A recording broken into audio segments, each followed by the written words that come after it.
We'll guide you through how to fix Wi-Fi stuck on obtaining an IP address on an Android. If you find this useful, then consider subscribing and liking the video.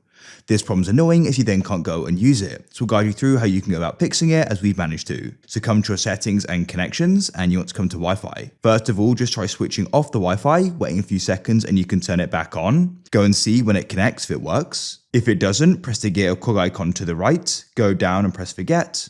Try reconnecting and go and see if that solves the problem. If it still doesn't, press the gear or cog icon to the right. Press view more at the bottom, and you need to go and change the IP settings to static.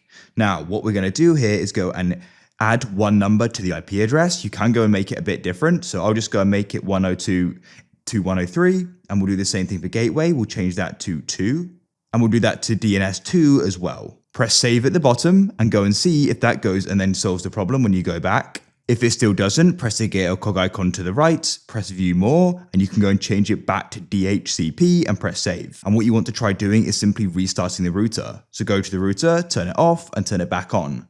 Hopefully then when it connects, it's working.